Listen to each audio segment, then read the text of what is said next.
하나님께서 우리에게 주시는 말씀은 신명기 4장 15절에서 24절까지 말씀입니다. 주님께서 호렙산 불길 속에서 당신들에게 말씀하시던 날, 당신들은 아무 형상도 보지 못했다는 사실을 깊이 명심하십시오. 남자의 형상이든지 여자의 형상이든지 당신들 스스로가 어떤 형상이라도 본떠서 새긴 우상을 만들지 않도록 하십시오. 우상을 만드는 것은 스스로 부패하는 것입니다. 땅 위에 있는 어떤 짐승의 형상이나 하늘에 날아다니는 어떤 새의 형상이나 땅 위에 기어다니는 어떤 동물의 형상이나 땅 아래 물속에 있는 어떤 물고기의 형상으로라도 우상을 만들어서는 안 됩니다. 눈을 들어서 하늘에 있는 해와 달과 별들, 하늘의 모든 천체를 보고 미혹되어서 절을 하며 그것을 섬겨서는 안 됩니다.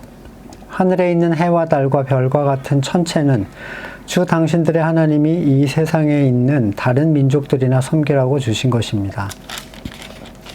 그러나 당신들은 주님께서 용광로와 같은 이집트에서 꺼내셔서 오늘 이렇게 자기의 소유로 삼으신 백성입니다. 주님께서는 당신들 때문에 나에게 분노하셨습니다. 그래서 내가 요단강을 건너가지 못하게 하신 것이며 주 당신들의 하나님이 당신들에게 유산을 주기로 하신 그 아름다운 땅에도 들어가지 못하게 하겠다고 맹세하신 것입니다. 나는 이 땅에서 죽을 것이므로 요단강을 건너가지 못하겠지만 당신들은 건너가서 그 좋은 땅을 차지할 것입니다. 당신들은 주 당신들의 하나님이 당신들과 세우신 언약을 잊지 말고 지켜야 합니다. 그리고 주 당신들의 하나님이 당신들에게 금하신 대로 어떤 형상의 우상도 만들어서는 안 됩니다. 주 당신들의 하나님은 삼키시는 불이시며 질투하시는 하나님이십니다. 아멘. 형상을 만든다는 것에 대해서 하나님께서는 왜 그렇게 하나님의 백성들에게 주의를 주셨을까요? 아니, 사람들은 왜 자꾸 형상을 만들려고 하겠습니까? 거의 모든 종교에는 신의 모습을 대표하는 어떤 상이 있고 사람들은 그 상 앞에서 그 신에게 섬기듯이 절을 합니다. 이스라엘을 애굽에서 끌고 나왔을 때 출애굽한 지 대략 50일 정도, 모세는 계명을 받으러 시내산으로 올라갔고 40일을 있었죠. 그러니까 대략 석 달이 안 되는 사이에 홍해를 건넌 그 충격적인 사건은 사라지고 하나님을 대체할 어떤 것을 필요로 하게 됩니다. 왜 하나님보다는 다른 것을 더 찾게 되었을까? 그들이 그렇게 한 이유가 뭐겠습니까? 애굽으로부터 이끌고 나와 선 곳은 풍요로운 땅이 아니라 광야였고 그것은 자신들이 바라는 출애굽의 모습이 전혀 아니었어요. 그들이 만든 금송아지는 그 당대의 최고의 신으로 알려져 있던 엘이라는 신의 모습이에요. 소의 모양이죠. 당연히 고대의 신들은 풍요와 번성이 그 목적이에요. 그 신을 섬기는 목적. 쉽게 말해서 모세의 부재는 그들에게는 이때다라는 어떤 하나님으로부터의 탈출 신호인 거죠. 갈아탈 절호의 기회. 그들은 당당하게 자신들을 인도할 신을 만들어 달라고 아론에게 요구를 합니다. 출애굽기 32장 1절 이하에 일어나서 우리를 인도할 신을 만들어 주십시오. 우리를 이집트 땅에서 올라오게 한 모세라는 사람이 어떻게 되었는지 모르겠습니다. 아론이 그들에게 말하였다. 여러분의 아내와 아들, 딸이 귀에 달고 있는 금고리들을 빼서 나에게 가져오시오. 모든 백성이 저희 귀에 단 금고리들을 빼서 아론에게 가져왔다. 이 본문에는 아론이 그들을 만류하거나 어떤 고민을 한 흔적이 없습니다. 본문에서는 기다렸다는 듯이 이걸 만들어주죠. 후에 그가 한 변명도 너무 터무니가 없어요. 사람들에게 모은 금을 불에 던졌더니 송아지가 되어서 나왔다는데 이게 어처구니 없는 변명이죠. 32장 4절 아론이 그들에게 그것을 받아 녹여서 그 녹인 금을 거푸집에 넣어 부어 송아지 상을 만드니 그들이 외쳤다. 이스라엘아, 이 신이 너희를 이집트 땅에서 이끌어낸 너희의 신이다. 여기서부터가 이제 더 충격적인 사건이 나타납니다. 5절에 32장 5절. 아론은 이것을 보고 그 신상 앞에 제단을 쌓고 내일 주님의 절기를 지키십시다 하고 선포했다. 이튿날 그들은 일찍 일어나서 번제를 올리고 화목제를 드렸다. 그런 다음에 백성은 앉아서 먹고 마시다가 일어나서 흥청거리며 뛰놀았다. 차라리 금송아지 신을 위한 제사를 드리자 했으면 그들이 이제 하나님을 완전히 떠났구나라고 생각을 할 수 있는데, 아론은 주님을 위한 절기를 지키자고 했어요. 송아지를 만든 기념으로. 아주 미묘한 뒤섞임이 있죠. 하나님께서 그들에게 명하신 번제 화목제를 드리며 주님의 절기로 지켰다는 거예요. 그들에게 남은 것은 하나님을 섬기던 방식에 비틀어진 어떤 흔적들이죠. 하나님이 아닌 존재에게 하나님을 섬기던 방식을 가지고 하나님을 섬긴다고 생각하는 사람들의 모습은 지금 이 시대에는 없다고 생각하십니까? 바알로 알려진 성경에 가장 많이 나오는, 또는 이스라엘이 그걸 섬김으로써 책망을 가장 많이 받은 그 우상 중에 하나인데, 아까 말씀드린 최고의 신 엘의 아들이래요, 이 바알이. 아니, 믿으려면 최고의 신을 믿지 왜 아들을 믿을까?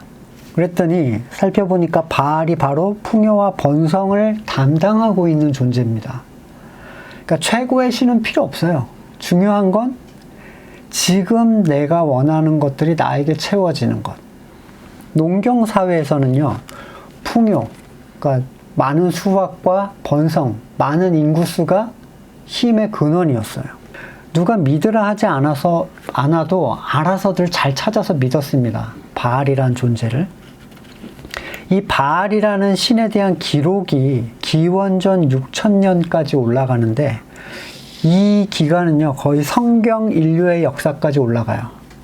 아담으로부터 지금까지의 시간을 한 6000년 정도 보거든요. 이미 에덴 밖에는 바알을 섬기는 사람들이 있었을 것으로 추정이 됩니다.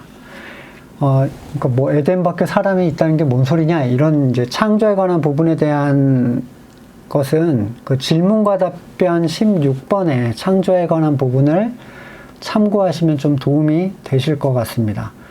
그러니까 말 그대로 번성에 관한 인간의 욕구로 신이 만들어졌다는 것은 하나님 없는 존재들에게는 그냥 자연스러운 현상이었어요. 풍년을 기원하거나 다산을 기원하거나 보호를 기원하거나 또는 비가 내리게 해달라, 비가 멈추게 해달라, 이런 것들. 이런 신들은 이집트에서 10가지 재앙이 내려진 모든 재앙이 사람들이 만들어 놓은 그 신의 형상들이 있거든요. 뭐 강을 신으로 섬긴다든지, 땅을 신으로 섬긴다든지, 개구리라든지, 뭐 여러 가지, 파리라든지, 메뚜기라든지, 그리고 다 있는, 뭐 파리도 파리 신이 하나가 있는 게 아니라 파리 신의 1번, 2번, 3번이 있을 정도로 많았어요. 그러한 이집트 신에 대한 재앙이기도 했는데, 이 이스라엘은 그곳에서 노예로 함께 수백 년 동안 그 신을 섬겼던 사람들이잖아요. 특정한 형상을 만든다는 것은 그 신을 자신들의 틀에 맞도록 제한하는 것, 그리고 섬김의 방식을 스스로 만들어낸다는 점에서 하나님을 제외한 모든 신을 섬기는 종교가 비슷비슷합니다. 만들어진 신이라는 것은 항상 사람의 안에 있는 갈망으로부터 시작이 되는데, 갈망이 매우 다양하고 그러한 갈망을 통합적으로 채워주는 존재를 사람들이 임의대로 만들어낸 거예요. 이러한 우상에 대하여 성경이 하나님의 백성들에게 주의를 주는 것은 너무나도 당연합니다. 이스라엘 사람 중에 나는 하나님을 버릴 거야 라고 하고 바알로 떠난 사람은 없었어요.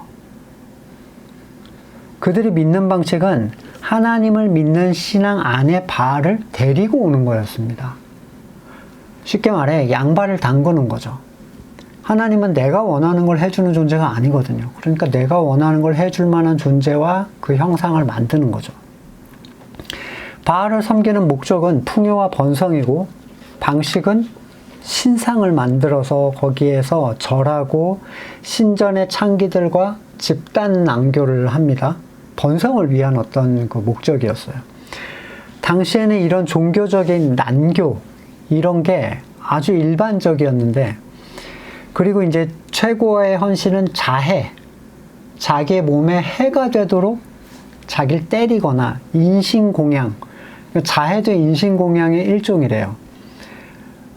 이런 뭐 아이를 태워서 바친다든지 이런 걸 통해서 자기의 충성을 드러냅니다. 그러니까 내가 생각할 때는 이게 최고의 희생이거든요.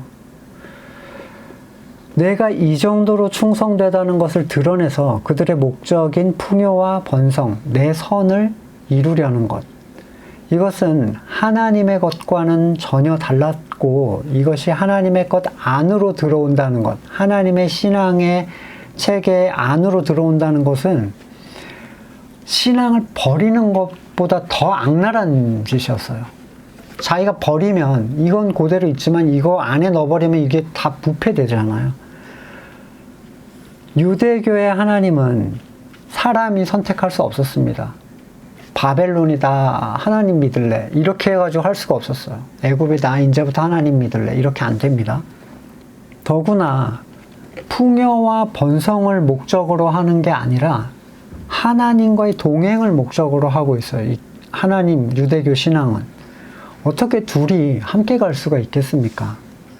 온 문화가 다 그런데 마치 똥통 속에서 더럽혀지지 않도록 보호하는 거랑 똑같죠. 하나님은 그러한 문화에 있던 아브라함, 우상을 만드는 집안이었는데 거기서 아브라함을 부르시고 닦아내시고 그를 더럽혀지지 않게 보호하셨어요. 실제로 예레미야에서는 처음부터 끝까지 뭘 얘기하냐면 이스라엘을 책망하시는 주제가 우상 숭배였습니다. 신명기 때 이렇게 경고했잖아요. 만들지 마라. 근데 예레미야 때도 그렇죠. 1장 16절. 내가 이렇게 내 백성을 심판하는 까닭은 그들이 나를 버리고 다른 신들에게 향을 피우고 손으로 우상을 만들어서 그것을 숭배하는 죄를 저질렀기 때문이다. 하나님을 대체할 어떤 형상을 만든다는 것에 있어서 현대 기독교인들은 자유한가? 상만 만들지 않으면 우리는 이러한 경고로부터 전혀 주의할 필요가 없는가? 이러한 경고에 대해서 전혀 주의할 필요가 없는가? 하나님은 성경 속의 하나님이 아닌 내가 원하는 하나님으로 만들어 놓고 보이지 않는 영적인 성전을 눈에 보이는 건물로 지칭하고 하나님께서 행하시는 영적인 일들을 사람의 의지와 노력을 가지고 행할 수 있게 만들어 놓은 어떤 것들, 구하지 말라고 한 것들에 대하여 당당히 구해도 된다고 하는 것들, 이런 것들은 전혀 상관이 없는 일인가요? 단지 우리가 뭔가 특정 조각을 해서 그걸 만들지만 않으면 되는 건가요? 예수님의 성전 정화, 요한복음 앞쪽에 나오죠. 하나님의 전에 있지 않아야 할 것들이 안으로 잔뜩 들어왔어요. 우상이 뭐 섬기고 어쩌고의 목적이 아니라 대부분 자기의 개인적인 유익을 위하여 끌어당긴 하나님의 본질이 아닌 어떤 것들을 얘기하는 거예요. 그래서 예수님이 다 그걸 치워내시죠. 주의할 점은 지금 성경이 말하고 있는 경고는요, 거듭난 사람들, 하나님께서 그 백성으로 삼으셔서 깨워준 사람들에게 하는 얘기지, 기독교라는 종교를 갖고 있는 사람들을 얘기하는 게 아닙니다. 단순히 타 종교의 상을 만들지 말라는 얘기가 아니라 거듭난 사람이 이 얘기를 어떻게 볼 것인가를 한번 살펴보셔야 돼요. 왜 하나님의 백성이 슬그머니 다른 우상을 만들었을까요? 이렇게 생각해 보세요. 애굽을 딱 나왔어요. 출애굽을 한 거예요. 근데 듣도 보지도 못한 강력하고 최신식의 군대가 쫙 서서 이 남은 사람들을 마차를 딱 태웁니다. 뭐 탱크를 태우든 뭘 태워서 쫙 태워요. 그리고 쫙 데려가서 완전히 뭐 유토피아 같은 곳에다가 딱 정비가 잘 된 도시, 완전한 풍요로운 도시에 딱 데려다 놨어요. 여기 와보니까 뭐 애굽의 삶은 완전히 비루한 삶이었어. 먹고 입고 즐길 것 자체가 다 비교가 안 돼요. 여러분이라면 우상을 만들겠습니까? 안 만들겠습니까? 당연히 안 만들죠. 여기가 훨씬 좋은데. 그러면 우상을 만드는 이유가 뭐겠습니까?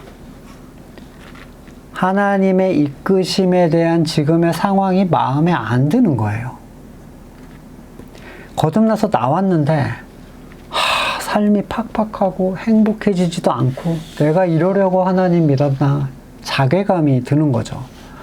그러니 슬그머니 내가 원하는 걸 채워줄 존재를 다시 안으로 갖다 놓는 겁니다. 하나님은 불 가운데서 말씀하셨고 누구도 그것을 형상화할 수가 없었어요. 저는 거듭나지 않은 채 신앙 교육을 받아서 또는 믿는 집안에 태어나서 그렇게 그냥 따라온 사람들을 책망하는 게 절대 아닙니다. 그 중에서 깨어난 사람들에게 하는 거예요. 진짜 거듭남의 체험이 있는 사람들.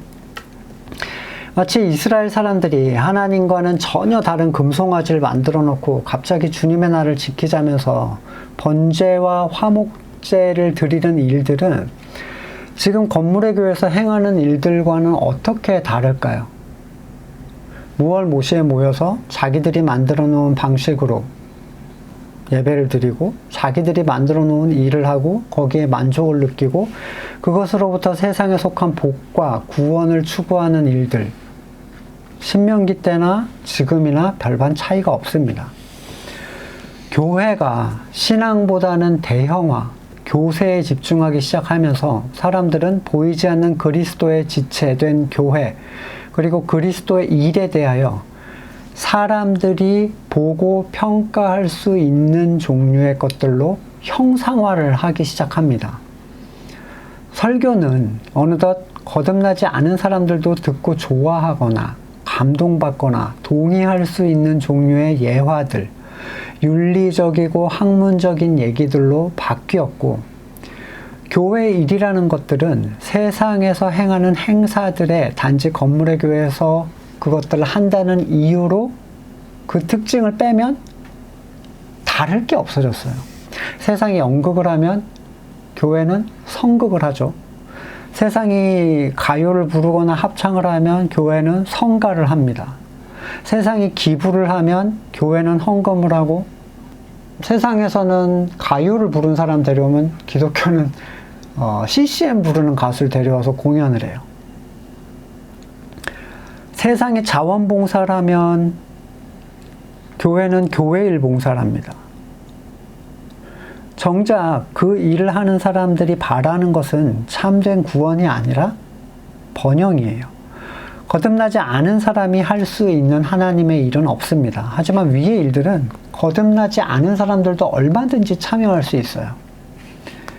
우리가 잘 알고 있는 찰스 스펄전, 그의 생애 마지막 4년을 포스트 모더니즘을 지향하는 소속 교회 단체와 싸우면서 그는 보냅니다.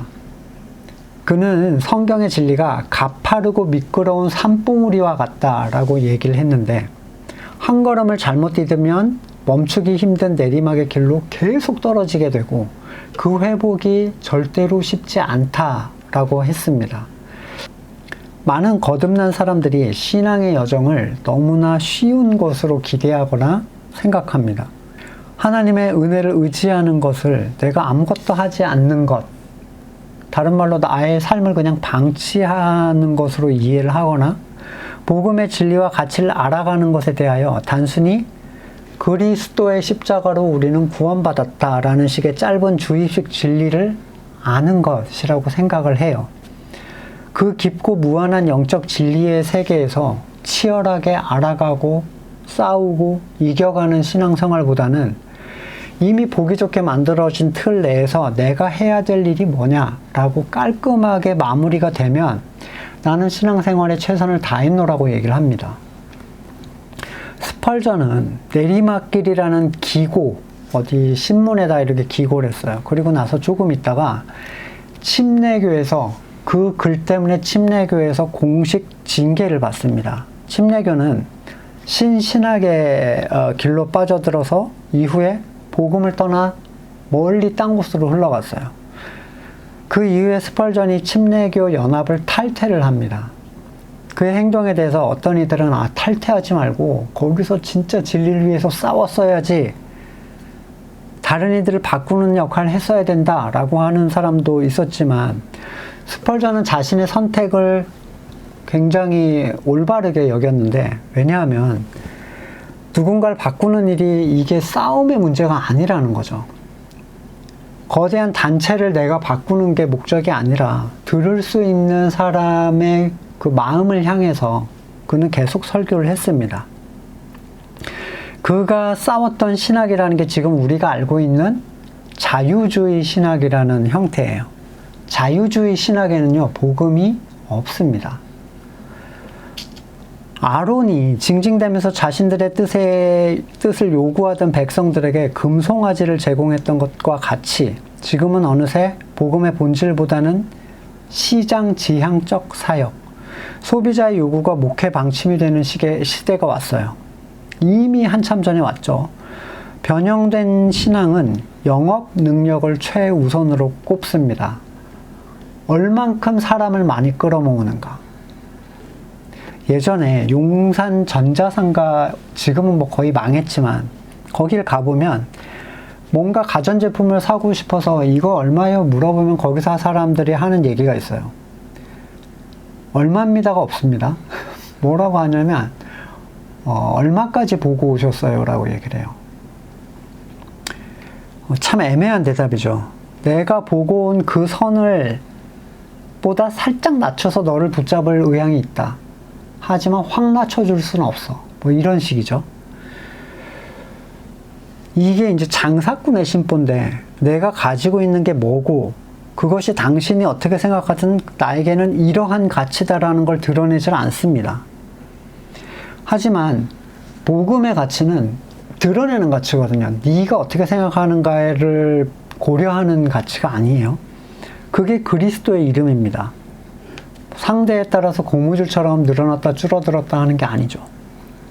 사도행전 3장 6절 이하에 베드로가 이르되 은과 금은 내게 없거니와 내게 있는 이것을 네게 주노니 나사렛 예수 그리스도의 이름으로 일어나 걸으라 하고, 누군가 교회에 찾아오면 그가 원하는 게 무엇이고 성향이 뭐고 거기에 어떻게 무엇을 맞추어 주어야 하겠는지 그 의중을 물어보고 그의 심기를 다치지 않으려고 붙잡아 놓으려고 굉장히 조심을 하는 경우가 있습니다.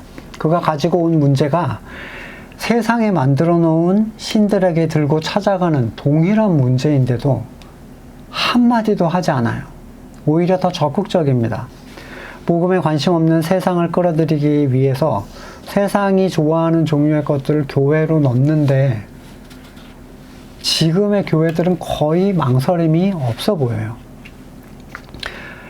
예레미야 2장 13절, 참으로 내 백성이 두 가지 악을 저질렀다. 하나는 생수의 근원인 나를 버린 것이고, 또 하나는 전혀 물이 고이지 않는 물이 새는 웅덩이를 파서, 자기가 판 거죠. 그것을 샘으로 삼은 것이다. 이게 하나님을 버린 거라면 이거는 우상을 만든 거예요. 한 베스트셀러 작가가 이런 얘기를 했다고 해요. 영적 건강의 변화를 일으키기 위해서 교회가 해야 할 일은, 베스트셀러 작가가 한 얘기입니다, 바로 마케팅 오리엔테이션을 개발하는 것이다 라고 믿는다. 실제로 사역하던 교회 교육부서에 안수 집사였던 사람은 지금 뭐 장로님이 됐겠죠. 우리가 복음이라는 총알을 어떻게 쓸 것인가, 쏠 것인가, 그 고민, 이거는 어떤 총을 우리가 선택하느냐에 달려 있다는 거예요. 이게 무슨 얘기냐면, 복음 외적인 프로그램을 계속, 그 교회에서는 그냥 프로그램밖에 없었어요. 거의 대부분의 교회가 그렇지만, 근데 이 프로그램의 수단화, 선한 수단화를 정당화하는 얘기죠. 복음은 쏴야 할 인간의 총이 필요한 총알이 아니라 그 자체가 칼입니다. 그것은 사람의 활용 능력에 따라 좀 더 좋은 성능을 발휘하거나 덜 발휘하게 되는 게 아니에요. 하나님은 사람의 미련함, 연약함을 들어서 쓰시는 분이고, 그래서 전도에 미련한 것으로 구원하기를 기뻐하셨다라고 고린도전서 1장 21절에서 말씀을 하시죠. 어떻게 하면 흥미를 끌어모을까? 어떻게 하면 더 많이 모이게 할까? 이건 길거리 약장수의 고민입니다. 깊은 데로 가서 그물을 던져라 하신 주님의 가르침에는 전혀 합하지 않은 고민이에요. 그들은 이렇게 얘기합니다. 주님, 낚시 그렇게 하시는 거 아닙니다. 그물 낚시는 어두울 때, 얕은 데에서 하는 거예요. 사실 사람들은 전도를 하는 것이 무엇을 의미하는지 거의 잘 알지 못합니다. 그들에게 전도란 사람을 건물의 교회로 데려오는 것 또는 등록시키는 것이기 때문에 자기들의 방법이 효과가 있다고 생각하지만 천국 비유에서는 천국은 마치 쓸데없는 고기를 그물에서 빼내는 것과 같다. 이렇게 얘기하셨죠. 결국에는 다 마지막 날에 걸러지게 됩니다. 십자가의 날카로움, 좁은 길, 광야의 삶, 자기 부인 이런 것들은 세속적인 것들로 변형이 됐어요. 잘 벌어서 잘 쓰면 된다. 세상적인 마인드. 하나님도 자녀의 세상적 성공과 잘됨을 원하신다라는 물타기. 사람의 의지와 헌신이 영적 가치를 끌어낼 수 있다는 자기 긍정의 마인드. 정말 전혀 복음을 믿지 않는 사람이 복음을 그에게 얘기하면 절대로 그는 복음에 가까이 하려고 하지 않습니다. 복음은 내가 가진 선악의 주권을 가장 지독한 악이라고 얘기해요. 그의 모든 선을 악한 걸로 판결해 버린다는 거예요. 복음을 듣고 세상에 속한 사람들이 모여든다는 건 있을 수 없는 일이에요. 그런데 만들어진 금송아지는 사람들에게 그걸 요구하지 않습니다. 오히려 네가 원하는 걸 가질 수 있어라고 얘기를 해요. 그것은 사람들의 죄와 상관없이 사람들을 위로하고 그들이 원하는 것이 이루어질 것이라고 얘기해 줍니다. 죄가 무엇인지 전혀 인지하지 못하는 사람들에게. 그래서 예레미야에서 계속 나와요. 괜찮다, 괜찮다, 괜찮다 하는 선지자들, 예언자들, 제사장들, 지도자들. 하나님이 엄청 분노하시거든요. 죄를 언급하는 것, 그 사실은 사람을 굉장히 불편하게 합니다. 더구나 자기가 잘못했다고 생각하지 않는 것, 내가 잘했다고 생각하는 것을 죄라고 말하는 것은 불편을 넘어서 분노하게 만들죠. 만들어진 종교를 섬기는 사람들에게 그것은 성경에서 말하는 게 아닙니다. 그건 여러분이 만들어 놓은 금송아지입니다. 라고 얘기하면 어느 누가 아멘이라고 하겠어요. 제가 전에도 한번 말씀드린 적이 있었던 것 같은데 헌신 예배에서 맨날 사람 모아서 앞에서 찬양 하나 연습해가지고 화음 넣고 부르고 들어가면 그게 헌신 예배라는 거 여러분 혹시 다니셨던 교회에서도 많이 하시죠? 그거 헌신 예배 아니다. 그게 무슨 헌신 예배냐라고 설교를 했다가 엄청 뒤에서 뭐라고 하는 그 얘기를 제가 돌아서 들었는데 예전부터 해오던 신앙행위 그게 있었다는 게 여러분을 구원해 줍니까? 나 헌신 예배 나가서 찬송가 불렀는데요. 목사님이 그러라고 해서 그랬다는 게 여러분을 심판으로부터 자유롭게 해줍니까? 나는 목사님이 시킨 대로 한 것밖에 없어요. 성경이 그렇게 말하고 있느냐는 거예요. 그게 성경이 여러분에게 들려준 하나님의 음성이냐는 거예요. 그러면 지금 모여든 사람들은 무엇 때문에 모여들었습니까? 자신들이 만든 금송아지를 가지고 자신들을 인도해달라고 요구하고 있어요. 만들었을 뿐만 아니라 이제 이 신이 우리를 인도해 줄 거야. 근데 결국에 그 인도함의 주체는 자기예요. 이렇게 인도해 주길 바라는 거죠. 우리가 여호와의 절기를 지키자. 그리고 금송아지에게 번제와 화목제를 드리며 산에 올라가서 말씀을 받고 있는 모세는 완전히 잊어버렸습니다.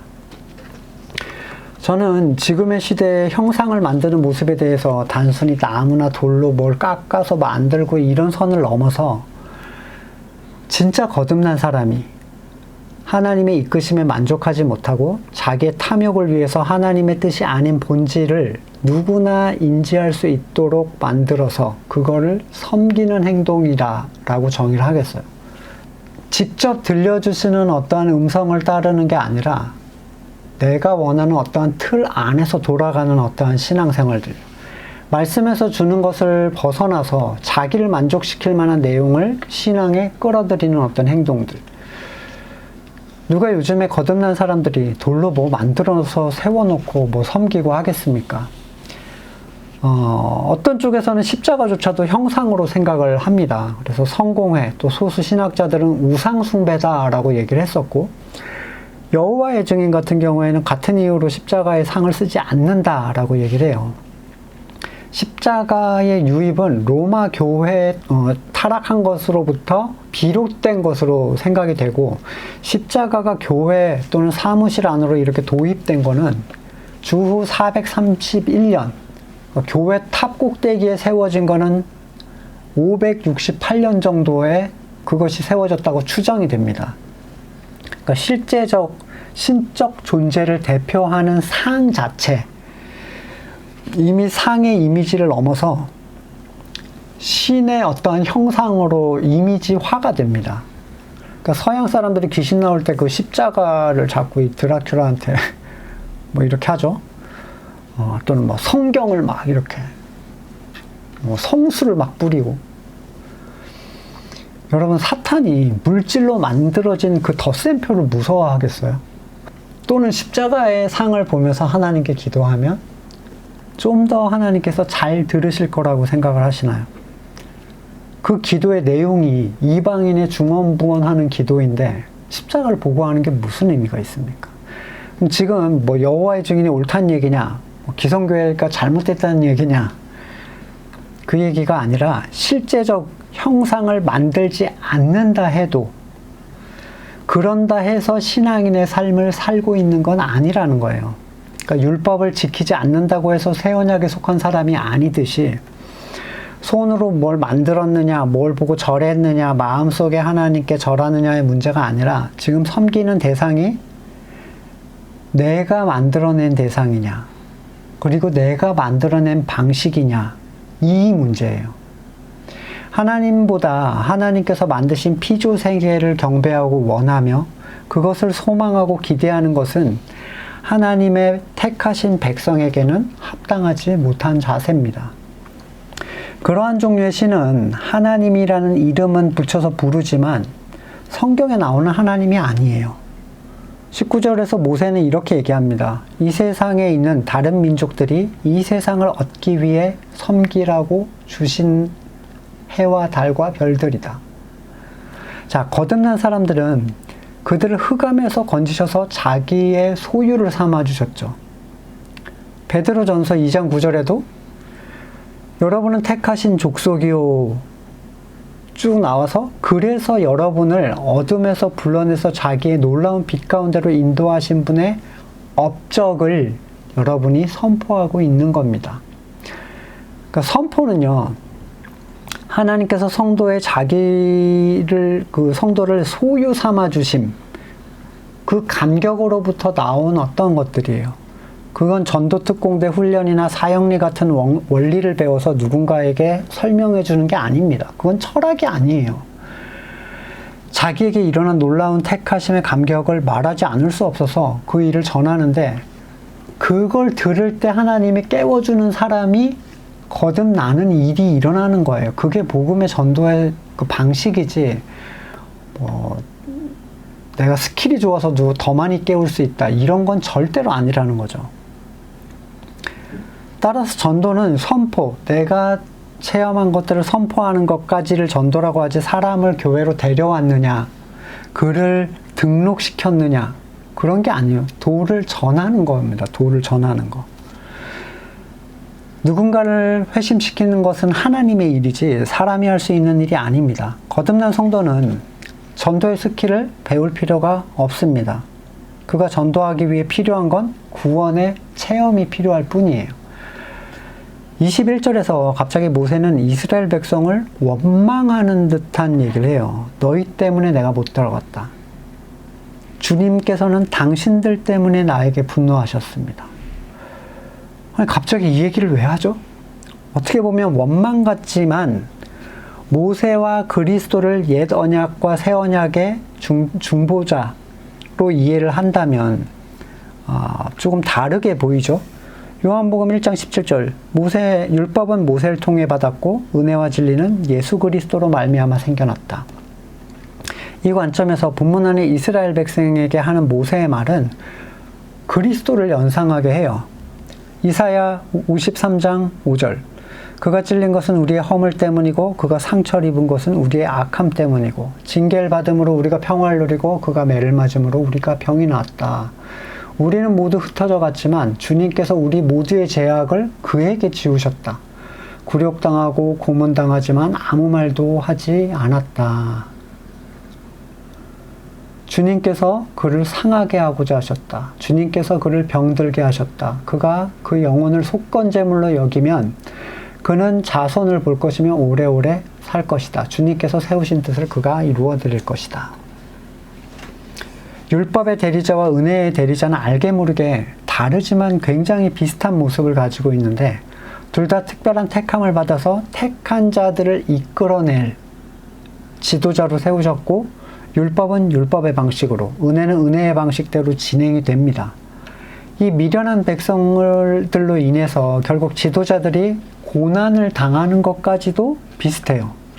따라서 택하신 자들로 인하여 가나안 입구에서 버려진 모세는 오실 그리스도의 버려짐에 대한 예표라고 이해를 할 수도 있겠습니다.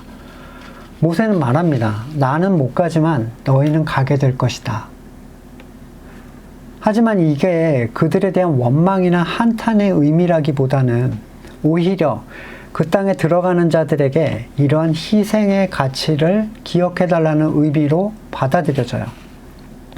자신들을 40년이나 하나님의 뜻대로 이끌어준 지도자가 자신들로 인해서 들어가지 못하는 상황을 대하는 이스라엘 백성의 마음은 참으로 괴로웠을 거예요. 성도들에게 항상 그리스도의 은혜, 그분의 희생을 기억하라고 하는 것처럼 우리의 구원이 어떠한 희생으로 얻게 된 것인가, 그 가치, 우리는 그것을 항상 기억하고 떠올려야 되겠습니다. 고린도전서 11장 24절 이하에 너희는 이것은 너희를 위하는 내 몸이다. 이것을 행하고 나를 기억해라. 또 식후에 잔도 이와 같이 하시고 말씀하셨습니다. 이 잔은 내 피로 세운 새 언약이다. 너희가 마실 때마다 이것을 행하여 나를 기억하라. 예수님께서 성찬을 통해서 기억하라 하신 것이 나는 너 때문에 고통받았다. 이런 사실을 기억시키고 죄책감을 주기 위해서가 아니겠죠. 그 가치를 헛되이 살지 않도록 해라. 주의하는 의미 아니겠습니까? 따라서 그들로 인하여 가나안에 들어가지 못한 모세는 이어서 얘기를 합니다. 23절 나는 못 가지만 너희는 가. 나를 잊지 말아줘. 너네 들어가면서 세우신 언약을 잊지 말고 지켜야 한다. 그리고 금하신 대로 어떤 형상의 우상도 만들어서는 안 된다. 그러니까 생수가 되신 근원을 절대로 버려서는 안 되고 마시지 못할 그 물을 파서는 안 된다라는 두 가지 얘기를 똑같이 하고 있어요. 아까 예레미야에서 하신 얘기죠. 옛 언약이 주신 율법을 완전히 지켜서 스스로 구원에 이르는 것이었다면 거듭난 사람들과 맺어주신 새 언약은 자기를 부인하고 그리스도의 의를 의지하여 믿음으로써 행하게 하시는 하나님의 의로 구원에 이르는 걸 의미합니다. 만약에 이걸 넘어서서 행하게 하시는 하나님보다 나라는 존재가 앞서기 시작하면 그리스도를 의지하고 하나님의 음성을 듣기 위하여 기도하는 것을 넘어서 내가 계획하고 추진하는 일들이 발생한다면 하나님께서 이루시겠다는 결과는 그들에게 나타나지 않을 것이고 그들은 어느새 자신이 선악의 주권자가 돼서 언약과 관계없는 자의 자리에 서게 될 것입니다. 그리고 이어서 그리고로 이어져 있는 중요한 항목이 바로 형상을 만들지 말라라는 경고인데 다시금 지금 있는 기독교의 형태가 어디로부터 왔는지 살피지 않을 수 없습니다. 대부분의 기독교의 모습은 그 카톨릭으로부터 왔어요.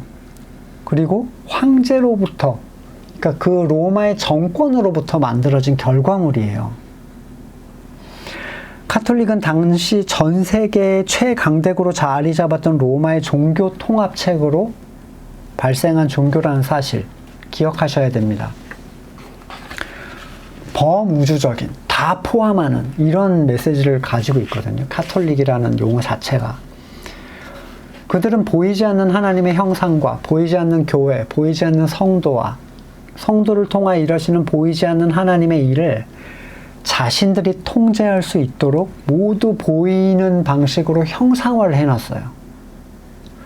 지금까지 어떤 형태의 형상을 따라서 여러분이 숭배를 하셨든지 그것이 성경에서 말하고 있는 복음과 다르다면 그것은 거듭난 성도에게는 합당하지 못한 행동입니다. 보이는 것은 사람을 편안하게 해주죠. 자기가 통제할 수 있다라고 생각이 들기 때문이에요. 그들은 계산하고 계획하고 실행하고 평가합니다. 이런 이유에서 가늠할 수 없는 명령, 깊은 데로 가서 그물을 던지는 행동은 절대로 하지 않습니다. 이번 본문에서는 언약을 기억하라는 것과 보이지 않는 하나님을 형상화하지 말라는 것을 강조하시면서 마무리에 뭘 얘기하냐면 하나님의 질투를 언급을 하세요. 자, 지금 본문에서 명령은 애굽 사람이나 바벨론이나 가나안 사람들에게 명령하는 게 아닙니다. 옛 언약에 속한 육적 이스라엘에게 하신 말씀이죠. 그렇다면 우리가 새 언약의 관점에서 이 언약과 형상을 만들지 말라는 말씀은 거듭나지 않은 사람들에게는 전혀 적용되지 않는 말이에요. 그러니까 거듭나지 않는 사람들이 만들어진 건물에서 자기가 원하는 탐욕을 추구하든 말든 그건 우리가 어떻게 조절해 줄 수 있는 영역이 아니라는 거예요. 오히려 이렇게 얘기했죠. 성경에서는 거듭나지 않은 사람들이 섬기라고 던져놓은 것이다. 그 사람들이 섬기는 것. 왜 지금 건물의 교회들이 왜 그런가? 왜 우리 교회가 이렇게 운영되고 있는가에 분노하실 필요는 별로 없어요. 중요한 것은 거듭난 당신 자신이죠.